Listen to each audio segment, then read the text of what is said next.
Wait till this shit go live.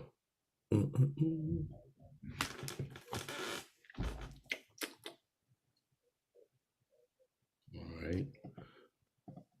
Welcome back to PoPolitickin.com, your home for self-help meets hip-hop. Right now we're live on YouTube. Check me out on Apple Podcasts, Amazon, and Spotify. 1212 place to be with QuinceLu. How you doing, bro?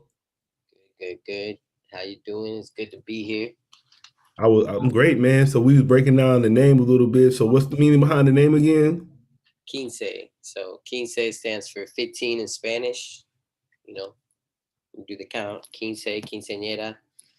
But it's really like a jersey number. When I was playing ball, I got the number 15. It sounded like my last name, so everybody used to call me Quince. And then Lu, my name is Luis, so it was my two nicknames, Quince, Lu. Or you used to play ball? Like what kind of ball you used to play? Oh, like high school, I just played football. I got the number from football, but I played soccer too, and then I did track. I was the best at track because I was just fast, but I was like from Colombia, so football was a little hard for me to understand at first because it's like not one of those sports that you just pick up and you're like, oh, I'm just gonna do whatever. Like you gotta really understand English and stuff, so it was a Right. little hard. But I understood like the numbers, so quince, you feel me? And I told people, I'm like, oh, I'm gonna call I said the ocho cinco thing. I was like, I'm gonna call myself Quince Quintero. People were like, oh, I ain't trying to say all that. So they just call me Quince. And you were saying you was born in Columbus. I mean, not Columbus. I'm from Columbus. You from Colombia. So how long did you live in Colombia before you say you moved to you in Florida now? So how long were you living in Colombia? So I was actually only in Colombia till I was like 5 years old. Okay. So I pretty much was raised in Florida, Broward County, um, in Coral Springs. It's kind of close to like Pompano. It's a little more of like I guess you could say like a suburban area. But it's like Broward. So growing up in Broward County is kind of like growing up in LA. You know, you could be from one city, but it's like LA so big. You know, it's like this big area. So it's kind of the same. Like in Broward, I don't know if you know Kodak Black or like XX Tentacion and all those artists. Um, they're like right there in the same, backyard. He's like, Mhm. I went to church school in Pompano, like right across from where Kodak went. So, and like that street is like where all the strip clubs are. But it's funny because there's like a church right across the street. So it's like you get out of church. I used to see when I was a little kid, I'd see like diamond dolls and booby trap. And I'd be like, what does that mean? I'm gonna say so. When last time you been to Colombia? Maybe like 3 years ago. I All right. hadn't been like most of my life growing up until I was like 18. And then I started going a lot. I'm But saying, what you think? What you think about like all the TV shows, like the Narcos and all that? Is that like a real representation of Colombia to you, or not really? I mean, so one thing is like definitely Amigo. So that recent tape, the project Migo out right now, it's kind of playing to that. You know, the idea of being amigo. You know, coming from Colombia and like people will call us Migos. You know, the Migos they got their name from being Hey, me.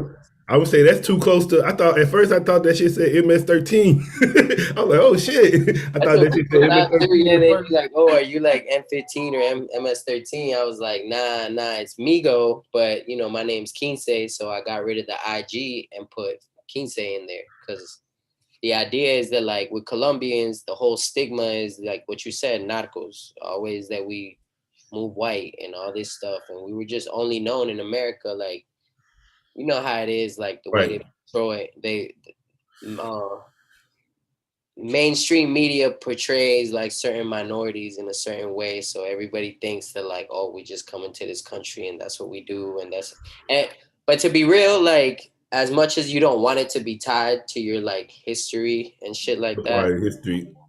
I mean, like it's, you know what I mean, like Pablo was really big coming out of a small country, so it did affect the whole nation. In a way it was like you know, my family left the country because of that type of thing, because of whatever, you know, my family had going on in some way was tied to certain things. Like it's kind of like a Salem. We're trying to leave that life behind, start new. But it is tied to me. Like as I get older, I kind of realize how much I couldn't escape the idea of like, you know, this is just part of like, you know, what we come from. And sometimes like I'm not involved with it. That's why the green is there. Cause the only thing, you feel me, I get involved with is green. I like emeralds. Emerald was the first jewel I saw when I was a jit. I seen that little green emerald, and my family's miners. But if you know anything about the miners, is like you got all the jewels. What you think the cartel is doing in Colombia? Like, yeah, they want the jewels. So if you don't give it to them, Mm. so you got to defend your turf. So it's like it's real. Yeah, it is real. Like, you know, it's crazy because I see the shows and I'd be like, damn, like, you know, my pops has told me about some of these people. Like, my pops probably knew some of these people. Like, I'm not saying he was involved with them or whatever, but He it was was real, raised you in it. know? Yeah, it was real. It was out there. Like, it's like you couldn't really help it. Like, you know, they out there. So it's like if you had money, if you had whatever, like, you were going to run into them. So, Mm. and I'm so, gonna like, say so. Let us know how you. So, how did you get? Where did hip hop come in and music come in during this time? so when I moved to America, you know, I was like 5 years old. I didn't really think I was like I didn't know that I was in another country. Like the Hmm. way my mind was thinking, I was like, oh, we just drove down the block or we did something and like we're still in Colombia. That's what I thought. So, you know, going to school, like I realizing that I couldn't speak Spanish to people anymore or that like it was a different language and that like and like, you know, Hispanic countries, it's like there's just one culture. It's just like people are just Hispanic, you know, like there's not like black and white. So as I was trying to like figure out cultures like in America, like at an early age, and then understanding that I was like different because I spoke Spanish and I came from like a different culture, I was like, I was trying to learn English. And then I remember like, I'm not a great singer. My brother's a great singer, but I wasn't a great singer. So I was like, you know what? I listened to this rap. Oh, you know what it was? My dad. My dad had the Will Smith CD, ironically, you know, with the whole Will Smith shit. But that shit slapped me. But um I heard like Get Jiggy with it and like he would play like, you know, that album when that first one, Big Willie Style. Welcome to Miami and shit. Yeah, yeah. So, you know, Yeah. I was like, that was like my first time really like knowing rap music. And I was like, you know, oh, I don't have to sing, but it would kind of like help me, you know, like play with my words. And it was like a way of me kind of like challenging myself with English. And then, you know, I would go on the radio and like I listened to whatever stations were there. So after a while, I started to really like pick up on like rap music just because it was like a lot of wordplay and like, you know, and like I'm a '90s baby, so like Pac and like Big Pun was like coming out. So I seen Big Pun. I was like, oh look, there's Amigo there. Like, you know, there's Hispanics in this stuff. So I'm like, yeah. And I just started playing. You feel me? I really got into it because it just felt like my culture. Really, like that's how I felt connected to America. It was like I'm hip hop. Like, you know, I didn't really see it as like a white or black thing. I just kind of saw it as like this is my identity in America. Like this music, this style, like, you know, because when I go home, everything's Spanish. It's like, you know, it's like a whole different thing. Like, you know, like I'm not really, I'd go to people's houses and I would have to like understand like the way they were growing up and like different things about like cultures and stuff. Like, for instance, the whole like, you know, division between like the races and things. Like, you know, in Colombia, it was like, I mean, I'm also really young, so you know, I don't know. I'm like 5 years old, so it's like you're not those things, those societal Yeah, you things. don't know nobody yet. Yeah, like they're implanted into people. You know, those aren't Right. things that you're born with hate. You're not born with understanding these things. These are These are things that are forced on you because of your environment and what you've Yeah. seen. So I was gonna ask you too though, but like you were saying, like you were saying in Colombia, it's no black and white, but I heard like a lot of Hispanic countries they still do colorism. Is no, that true? there is still colorism. That's why I said I was still very young. So that's why I said I was still so young that like I didn't really understand even like that yet. You know what I mean? Like I just, like I understood it more as I got older. Because for instance, my dad is like a little darker. He's like, you could tell he's a little more like maybe like native or has more mix of like other things. Right. My mom is a little more lighter. Um, and then like I remember like growing up, he kind of didn't like being like in the sun too much or whatever because he'd Because get you're dark. darker. So he was like he had those, but that's not his fault. He was implanted through like what was enforced, in that time. What people also thought is like a bit more attractive or whatever is to be lighter or whatever. He's trying to simulate. He's in the that thought process of like who knows what he went through when he was growing up, because I know he came to America for a little bit. So he probably got a real view of like racism and stuff like that. And like, so it is real, but I just like, I couldn't tell you like I saw it in Colombia like that real, you know what I mean? Like for instance, like me growing up, my mom would call my dad negro, right? In America, like if you were to even say that word, some people would be like, "What do you like?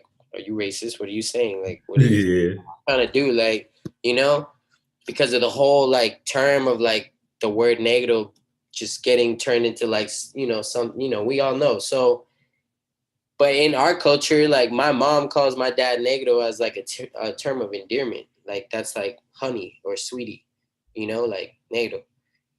So I'm just growing up. I don't really know like the difference. To me, I'm like I don't get it. Like I have to figure it out through like music, and then like obviously the school system. I see like a lot of like a little bit of what they teach you, but I kind of just like I don't know. It's like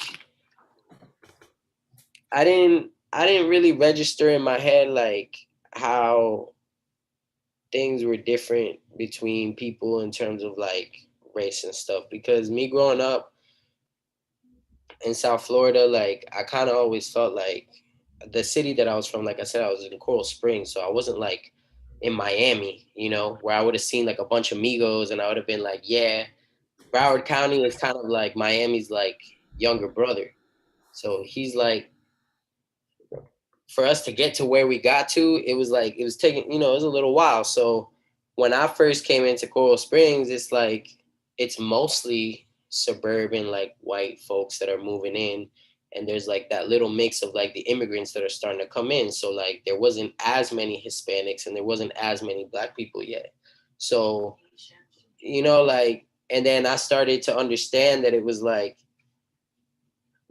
being from South Florida, for instance, like I don't even really be like, oh, like if I say someone's black, I'm saying they're like country.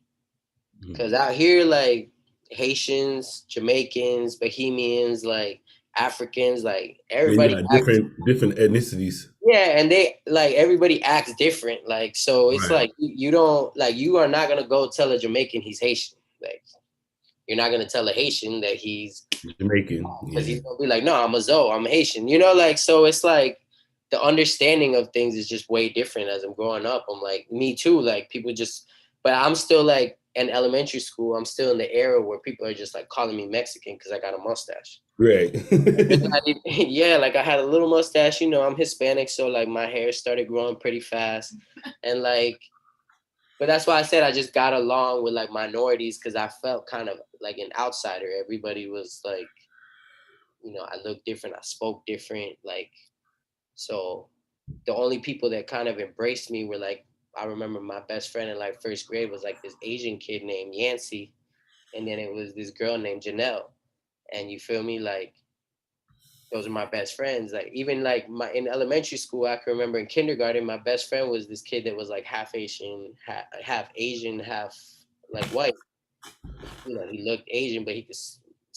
So it was like always minorities, like, and they like kind of didn't make me feel bad about being me. But I do remember getting like bullied sometimes, or being like, felt like maybe not purposefully. Like I don't think people were trying to do it on purpose, but it is like when you're little, you feel me? You got the only mustache in school. Your legs are a little more hairy than everybody. Like just different shit. So I was like, I guess I'm different. I guess like, but I'm not Mexican. I'm Colombian. Like nothing against Mexicans, but I'm just saying like reality is like we're all different. Like just our cultures are different too. Like it's not the same. So yeah. So you know, growing up in Broward is a little different. It's not the same anymore though. Now it's very like now white people are like the minority out here. Mm. So like now they be like, Yeah, they got the fuck up out of there. Like, we got to go. yeah, pretty much that's what happened. They were like, all right, we're gonna go to Palm Beach. Yeah. Where, like Trump and them are from. So I would say so. So what year did you start recording and stuff? I didn't start recording music until I was like 18, 19 mostly, really. Yeah, 19. So what year was that? That was like in 2014. Oh, you've That's been when I, going for a while then. that's when I made my first like anything. I didn't really like. It wasn't like as serious as it is now. It was more like, yeah, like it was like SoundCloud was coming out, so people were like, making anything on their computer and shit. But I always had like an old school view about it because like I told you, I'm a 90s baby, and like I would listen to the radio and I see like my influences were just like going on YouTube and looking up old school rappers. So I was always like, the internet is cool, but I'm like, how did they do it back then? I feel like you really had to be out here, you really had to be a great performer. You really had to like, there wasn't this internet facade to use. You just had to really be like Right. into music and in the streets, like really touching, faces and being like, yo, this is who I am. And like, and there was a lot of skill behind it. So that's what I admired. And that's what made me get into it in the first place. So when I got older and I didn't play sports anymore. So I was like, I need something else to do, bro. Like, can't just be out here smoking weed and drinking all the time. Like, it ain't gonna do nothing for me. So I was like, I'm gonna rap. I'm gonna just speak on what I came from. And what I came from is I'm an immigrant. It might be different, but it's my truth. And maybe like I'll get people, it'll come around, right? That's what I thought. And now here I am today with that same story. Like I just built my confidence, did things like, poured myself out, like went the whole indie route. So like I experienced a lot of things and kind of just like muscled up, as a person, as a rapper, as an individual. Like music just gave me more identity. So I kind of was like, you know what, I'm gonna be this strong individual for when I was a little kid, and I was hoping that I had like somebody that I could look up to that was like similar to me. And how would you describe your sound to people? My sound, I would say, is it's hard to explain it because I do Spanish music. I do like if you listen to Migo, I do like anything from boom bap to like some West Coast funk to like some Broward Southern like raunchy like 808s like trap. Like I just when I listen to music, like I like to show that I was like that. Well, that's why I use the immigrant tag, right? Like I'm an immigrant, so to me, all of this is like it's not mine. I'm like being influenced by everything.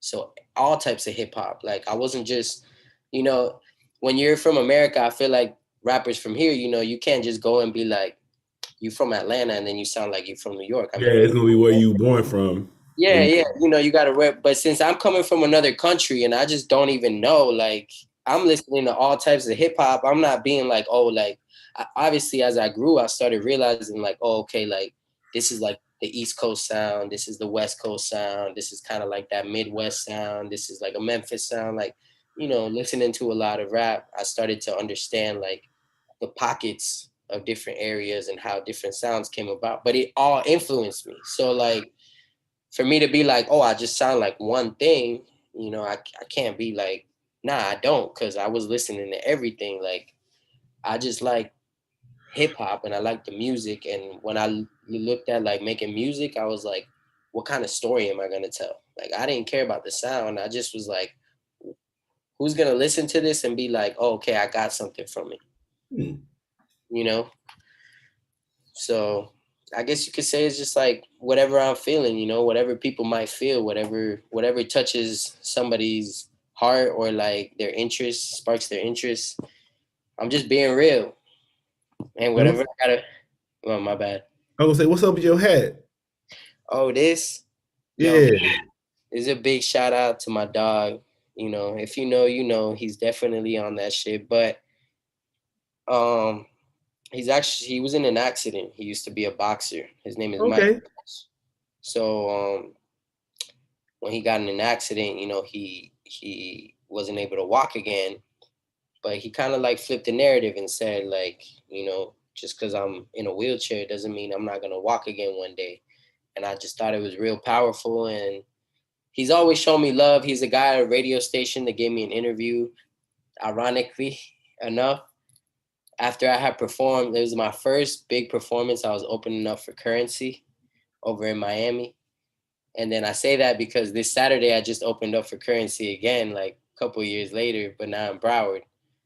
And so like, Yeah, that's funny. Currency was like one of my because I started my interview. I started doing this in 2008, and mhm. Currency was like one of the first people I got on too. Oh, word. Yeah, he was like it was like crazy, but yeah, I'm glad to see him doing how he doing and shit. He's a real down to earth person too. That's a good thing about him. Yeah, happy birthday! I think his birthday was yesterday. Oh, word. Yeah, his birthday just passed like yesterday or the day before. I wish I knew that. So which you said? I know you was talking about the Amigos. I want to ask you about your current project. Yeah, Migo. So Yeah. the current project is basically, you know, when I started making music, I went under the tag of like saying, the alien. So I was explaining that whole like alien process, me feeling alienated, everything I just explained to you. Then I kind of made it into a series and went into like Alien 2, and it was more about like another topic. And then I was just like, within doing those things, I'm living life as a rapper. I'm like really putting my all into it. Like I'm working and stuff, but like every little dime that I would get, I would invest into music. And, it got to the point where like I started losing my job. Like I lost, because I was going like I was taking. It wasn't just me too. Like it was a group of people that I was also like involved with, and we were like going on tour, but like off our own dime. And I'm just figuring out how to do this stuff like behind the scenes. So I booked the tour for us and like figured out how to move us around, how to like throw the events.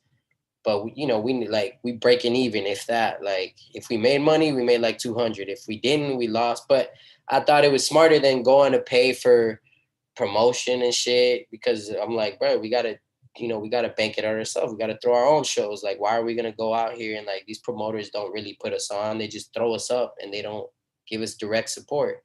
I'd rather us put the effort, try it ourselves, and then, you know, at least we know we through the event, we're getting direct support. So even if we lose $200, well, it costs us $200 to get on this big platform because we threw it Right. up. It would have cost more than that probably. Yeah, yeah. So, but I mean, it was definitely stressful and it was a lot harder than I thought it was gonna be. So, I started really investing in it, and then luckily, I did really well in high school, like with schooling, in terms of like I would still take like hard classes. So I got a lot of like my schooling out the way when I went to college, and a lot of it was paid for through the fact that I had did like well. So, but I was like really not invested in school at all. Like I was like very like I kept leaving. Everybody else was on that like college stuff. I was like, yeah, I'm trying to, I'm gonna go rap. Like, I'm only doing this because I want to make my family proud. Like as immigrants, like all they think is like, you gotta go to college, and like that's the answer to everything. I know, right? They don't even know about like student debt and all those things. I'm like, just because you go to college doesn't mean you're successful. Like, Right. So I started getting fired from stuff, bro. And then I got to the point where I was like, look, this is a couple years back, so it's not my current day to day, but I'm just saying, like, in the time, I was like, I'm tired of working for the man, and I had gotten arrested for something, and it was stupid. I really got like profiled and just got like manhandled by police for no reason, like just off of an assumption, really. So after that, I was like, man, fuck the system. Like, that's really what I said. Cause I was like, I was not the type to go do nothing like that just because I was like, it's rap, but I'm gonna be real with myself. I'm not gonna try and be this hard person or none of this shit. Like, but then once I got arrested, I was like, man, fuck this shit. So, cause I'm a good person, so I'm over here in jail for what? Like, what am I in jail for? Like, this is not like I'm not supposed to be in jail. Like, I didn't do You got nothing. your Welcome to America card. Yeah, so I was like, you know what? Like, I just was like, and then even just growing, like when I was working the jobs, like I'm like seeing, I'm like, bro, like just because things are legal doesn't mean people aren't doing like slimy things.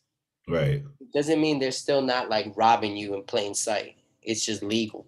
Like, so when I started understanding that, I was like, I was like, Man, no, I was just saying it's funny you say that because it's actually this job I was trying to get, and what they do, they just go investigate jobs because it's like so many jobs that like, especially like say they hire immigrants, man, they don't be knowing how the money goes, so they don't pay them right and all that shit. It's all like that shit. there's so many companies be doing that. Like a lot of companies don't pay them people right because they know you don't know about it. You don't know about overtime, time and a half, all that shit. So None they of don't. that, bro. Like, so, and exactly, like that's kind of one of the things that motivated me when I said that I was gonna do that immigrant like background when I started rapping, is because there was a moment when I was a little kid, like maybe I was like 6 or 7. I wasn't, but it's kind of like I felt like older than what I was, and it was because like I just had to understand things early on. So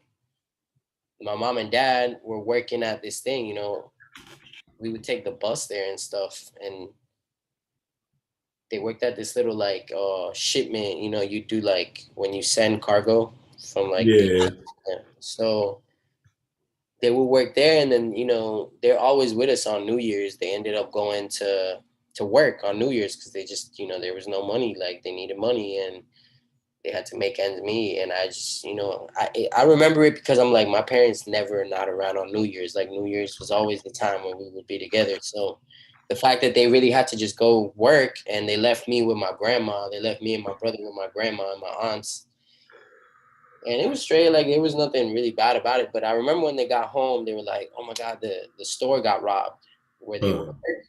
They had gotten broken into, somebody broke the glass, they stole some stuff, and that was bad. But then, and then I remember like they stole like I had like a little like keyboard thingy that I would play like on, but it like I wouldn't make music on it. It would just play songs, and I would like try and remember. But they stole that. They threw it in the dumpster for some reason. But yeah. yeah, I don't know why they did that, but maybe that was like an early sign of like how music would be involved in my life. But I just remember like thinking like, damn, that's so bad. And then my mom said something. I don't know if she said it to me or maybe I just overheard it. And she was like, we worked all this, this whole New Year's to, and it's a holiday. You should be getting paid extra. They worked like the whole day, like probably like 24 hours. And then apparently like the guy turned around and told them like, oh, well, you guys don't have papers. I don't have to pay you. Mm. So after that, I was kind of like, I just remember feeling like really mad and just like it just didn't feel fair. So I think that's why I always resonated with like the story of like when I was growing up and they would say the things about like, you know, slavery and things. Cause it was like, I can only imagine what it must have been like back then to just be told like, no, or like, you can't do that or this or like that. But Cause I that's slavery right there, though. That's modern day slavery. If you just tell somebody, I don't got to pay you because you ain't got your papers, that's modern day slavery. Exactly. And like, what are they going to do? They can't call the police. Like, they can't do anything. So it's like, you just eat it. And like, that day, that shit just had me so angry. Like, it just like, I felt some ways about that for like a lot of my life. But I never holded resentment. That's one thing about it. Like, I never held resentment. Like, I never said like, fuck the white man or something like that. Like, I never held resentment because at the same time, like, you know, there was an instance, like, for instance, growing up, like, I got, you know, my dad would have to work in like different areas and like we got shot at, right? I got caught in a crossfire. It was a gang crossfire. And it's like, you know, and like at the time, like, because my parents don't know, they're like, all they see is whatever they saw in American media, and what American media portrayed like Black Americans as is like gangsters that shot each other and like, that's it. So I remember thinking, I was like, oh, I'm not, I'm looking at this shit happening before it happens. And I'm like, oh my God, it's gangs. But I'm like, nah, you can't be like that. You can't think that. And then we get shot at. And then my dad, you know, like, or like my family might have thought something about it, but I reverted back to like that same thing with like the whole immigrant thing when the guy didn't pay him. I was like, you can't let, just because this happened, that doesn't mean that everybody's like that. Like, Right. that doesn't define, just because that happened, like that doesn't define that like people. That's just, you know, that's just life. Like, whatever they got going on, that's what they got going on. You can't define people based off of just what you see with one thing. Because if that were the case, then I would be justifying people calling me Mexican just because I got a mustache. Like, I'm not, I'm Colombian. So I always saw the world like that. I never held resentment. I never felt like, you know, just because something happened, like, I just always really resonated with the idea of like, you know, treat people right, like lift people up, like help them out, like be real, be strong. That's why I look up to Tupac a lot, because, you know, he would speak for the community and I like the way he spoke in his interviews, but he was a real human being. He was still trying to be like real about certain things. And that's kind of like one of the things that I wanted to be when I thought if I ever was going to be a rapper, because I didn't really think I was going to. I was like, if I was ever a rapper, I want to be somebody for the community. I want to be somebody that people look and they're like, you know, that person's real. Like, that person really stands behind us. Like, that's what I think rappers should be. Mm. You know, how could you speak to the streets? How could you speak to the people and you got nothing to stand on? You're just talking just to talk. Like, I was gonna say, I'll ask you. So, who doing your production? I like the sound. Who you got with you? Was that you? the sound mostly came from, so it's actually a guy from Mexico, and his name is Richo Beats. He produced the whole project. Um, he's like from a little like village or town in Mexico. He doesn't know any English like that. He just was like, one day, I can't even remember how I came across his beats, to be honest. I want to say it was like YouTube, or he was like sending out emails or something. And I just heard this one beat and I'm like, yo, this man sounds like Metro Boomin. Like, the way he hits that 808 is crazy. So I reached out to him. He had like credits with like Chief Keef and Lil Yachty and Soulja Boy, and like he had some good placements, but you know, people don't know, like they don't know anything about the music industry or anything like that. So he's like charging like $20. He's like, I'll give you the exclusive or whatever. Like, he don't even know. So I was just like, you know what? This guy is very humble, because like a lot of producers that I have worked with, like, you know, they kind of got in their feelings just because like they want you to just work with them or just be like making music all the time. And I'm like, yo, I'm an artist, but I make music based off of what happens to me. I don't just make music just to make music, you know? So I like making music. I'm not saying that I don't go in the studio and go make music, but when I go make a project or when I drop something and I'm like putting my all into it, like it's about something. So you can't get me to just pump out music just to pump it out. Like I gotta go through something. Something has to happen for me to be like, yo, you know, because when you stand on that stage. Hey, I was gonna say, you say you a Tupac fan, right? Yeah. So how you think Tupac, like they say he put out so much music, how you think he was doing that? Well, he was also on labels, you know. Oh, It's he like, had two writers and stuff, huh? you know, so like they kind of really, and he's in that era where like we need you to produce. You know, he's on contracts, he's under Suge Knight, so I don't think he really had a choice. I think he had to make music, whether he liked it or not. And then he, you know, he's in prison for a while, so it's like, what else are you gonna do? Like, I'm sure he got nothing else but to write rhymes all day. So, but if you were to ask him, like, you know, it's give or take. Every artist is different. You know, I don't know. I don't knock somebody who makes a lot of music. Like one of my favorite artists is Young Thug. It's like, you know, Young Thug. Sometimes he makes music and it like I don't even know if it's really saying anything, but it's like it's lit. It's Man, just I had watched the man, he did an NPR. Man, that shit sound like he like on some of that shit he do sound like some rock and roll shit or something. oh yeah, he did like that recent punk type Yeah, of it wasn't even. It was like I was like, all right, okay. He yeah, had like guitars and everything, like bro, band behind him doing that shit. I was like, all right, I guess. that's like me. Okay, so that's the other thing. Like that's like the two sides of me. There's like the side that likes like being hip hop and trying to like say something, and because I'm used to like my favorite album is like Reasonable Doubt and like Good Kid, Mad City, and like, you know, conceptual albums like bodies of work that you could like really listen to and you're like you get something out of it.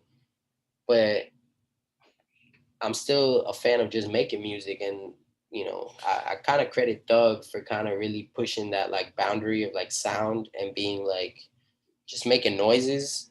Like even if you didn't understand what it was, it'd just be like, but it's like lit. It's like damn, like whatever energy you put in behind this is like it's invoking what I because it kind of all goes back to like when I was growing up in South Florida. I also like house music, and people might not understand like the correlation between house and hip hop, but it's like, which I then found out later that like when hip hop was being made in like New York, a lot of the DJs were house DJs before, and they were in that circuit already. So it's like in some way, like the two genres are kind of tied together because it's just beats, it's just music, it's like scenic music. So it's like you kind of paint your own picture, and that's kind of how like I thought of like the way Young Thug makes music. It's like his voice is an instrument. He's not really trying to be like rapping the hardest thing. It's just an instrument. Like he's adding to the melody. He's adding to like the vibe,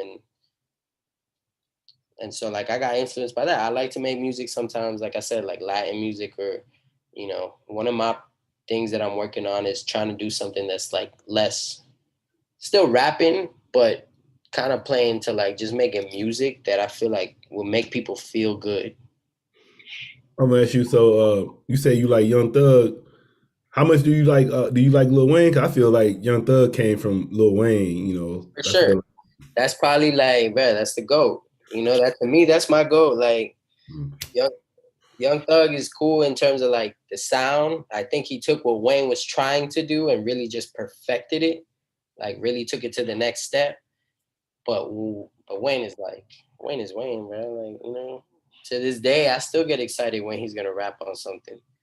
Because you just never know what he's gonna say. Like he's gonna use the same style kind of, but it's like that delivery and like the way he just hits you with a punchline and you're like, only Wayne. Only Wayne, like only Wayne. So So I'll say, what would you say to what's your plans for your career right now?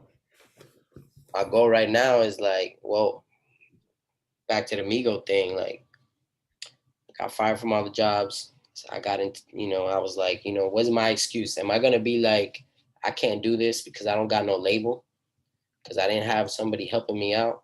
So I got active, you know. I took, I had gotten fired and whatever. So I got active and I did my thing. And that's why it's kind of like full circle with like the Migo thing, because it's like, you know, but I started doing my Jay-Z thing. And my goal now is I'm 20, I dropped my first tape, just like Reasonable Doubt at 27.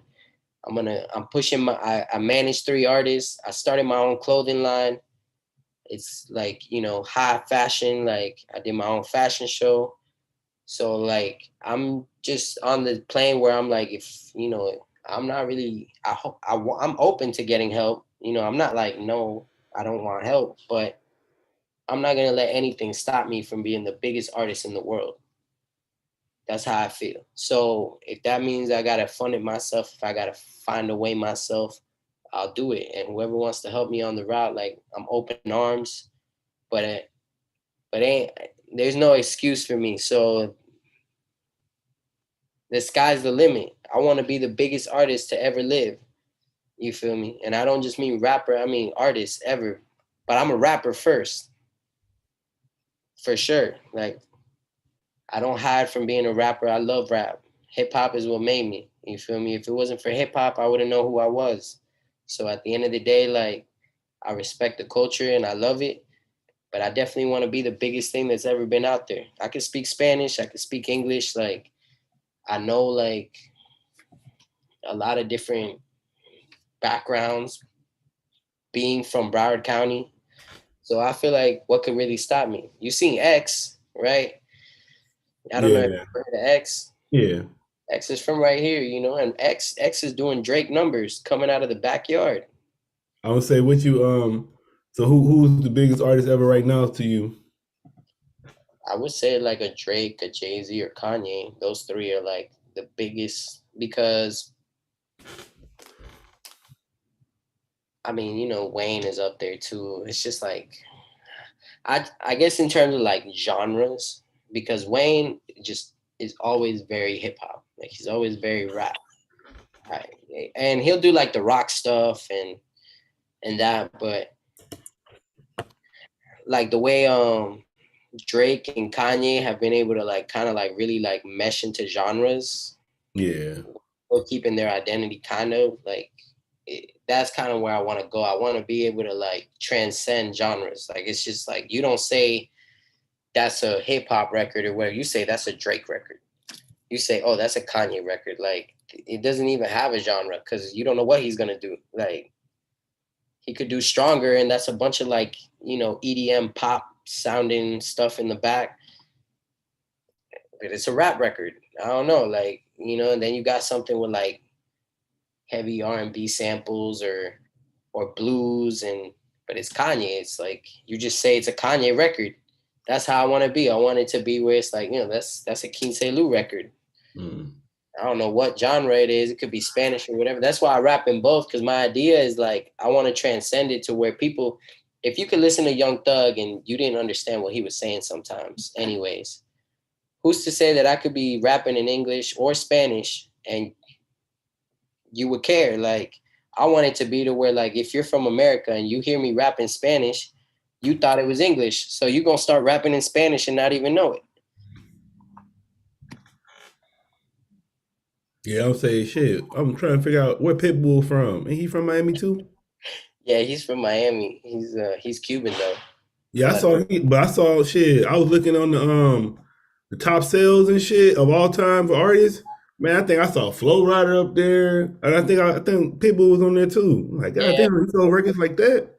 Flo Rida and Pitbull, they like the big hitters when it comes to like big sales. But that's pop. That's because they go pop. So when you go pop, bro, that market is huge. Like Yeah, they're not selling to America. They selling to the world.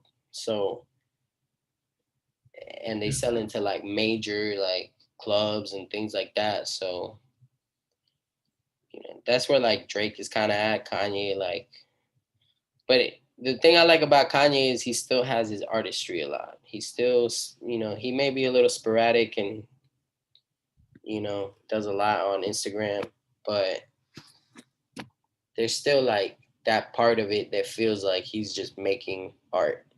And that's what I respect, because I feel like, you know, artists nowadays, a lot of them don't make stuff that's timeless. Everything is just like to consume and goodbye, like here and bye.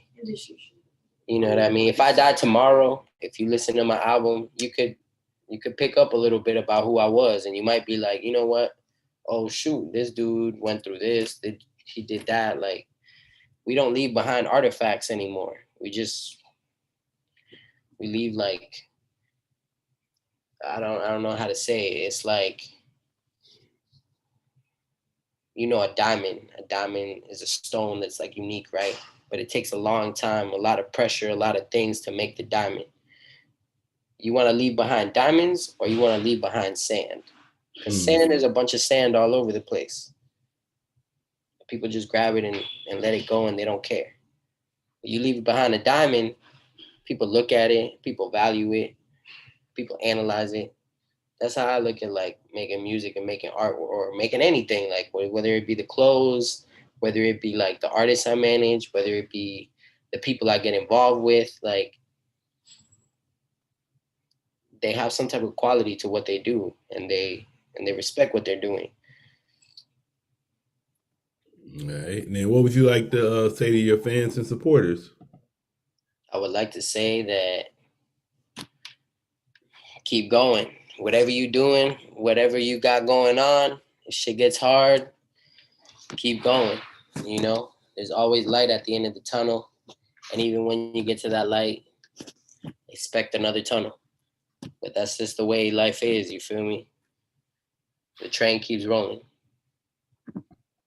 All right, man. I want to say thanks for coming through politicking with me. Nah, I appreciate it, man. No doubt. I would say, what's your social media and everything again? Amigo Bendito. So THE, the Migo, MIGO, Bendito. Bendito is Spanish for like blessed. Stay blessed. Like, you know. So y'all can follow me on there. QuinceLu, QuinceLu. Ya tú sabes. Any shout outs? Hell yeah. Shout out to the whole West Coast. I know we repping over there. Shout out to Oxy Gang. Oxy Gang Gang. And shout out to Mike Fresh, bro, for giving me this fresh hat.